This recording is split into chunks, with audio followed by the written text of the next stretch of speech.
आप सबको मेरा प्यार भरा नमस्कार। कार्तिक मास का पावन महीना शुरू हो गया है। अगर हम मंदिर नहीं जा सकते तो हमने सुबह ब्रह्म मुहूर्त यानी 4:30 से लेकर 5:30 बजे तक स्नान करना है, दीपदान करना है और उसके बाद तुलसी की पूजा करके कहानी पढ़नी है।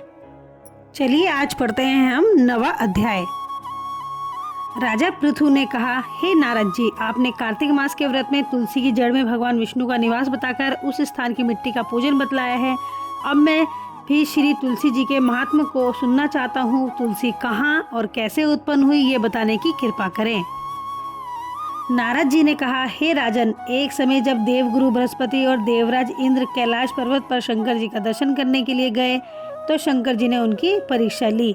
उन जटाधारी दिगंबर ने उनका मार्ग में ही अनुरोध कर डाला। यद्यपि वह तेजस्वी, शांत, लंबी भुजा और चौड़ी छाती वाले गौर वर्ण अपने विशाल नेत्रों युक्त सिर पर जटाधारे वैसे ही बैठे थे, तथापि इंद्र ने शंकर जी को न पहचाना। उनका नाम धाम आदि परिचय पूछा और कहा, शंकर जी अपने स्थान पर हैं या नहीं, कहीं गए हैं। इस पर उस तपस्वी ने कुछ नहीं कहा, परंतु त्रिलोकीनाथ के ऐश्वर्य से वर्भित होकर इंद्र कब चुप रहते। उन्होंने क्रोध से भड़क कर कहा, अरे मैं पूछता हूँ तू उत्तर क्यों नहीं देता। मैं अभी तुझे इस वज्र से मारता हूँ, फिर देखता हूँ तू दुर्मति की रक्षा कौन करता है।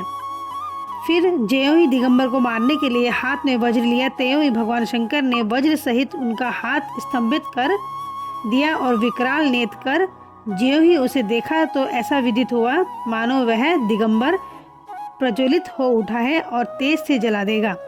भुजाएं स्तंभित होने से इंद्र के क्रोध और दुख का अंत न रहा, परंतु ज्यों ही बृहस्पति जी ने उनको प्रज्वलित देखा त्यों ही अपनी बुद्धि से उनको भगवान शंकर जानकर प्रणाम किया और इंद्र को भी उनके चरणों में गिराया।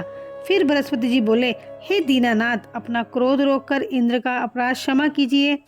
बृहस्पति जी के वचन सुनकर महेश्वर गंभीर वाणी में बोले, मैं अपने नेत्रों से निकले क्रोध को कैसे रोकूं। तब बृहस्पति बोले, हे भगवान, भक्तों पर तो दया करनी ही चाहिए, अतः अपना भक्त वत्सल नाम सार्थक कीजिए और इस तेज को शांत कर इंद्र का उद्धार कीजिए। तब भगवान शंकर ने कहा, मैं तुम्हारी स्तुति से प्रसन्न हूँ जो तुमने इंद्र को जीवन दान दिलाया। अब मैं तुम्हें अपने वरदान द्वारा जीव नाम से विख्यात करता हूँ। मेरे नेत्रों की अग्नि अब इंद्र को पीड़ित नहीं करेगी। ऐसा कह शंकर जी ने अपने माथे से निकले हुए तेज को लेकर क्षीर सागर में डाल दिया। फिर लीलाधारी भगवान अंतर्ध्यान हो गए। इंद्र और बृहस्पति दोनों भय से मुक्त होकर परम सुखी हुए। इस प्रकार जिनको जानने की इच्छा थी उन्हें जानकर इंद्र और बृहस्पति अपने स्थान को चले गए।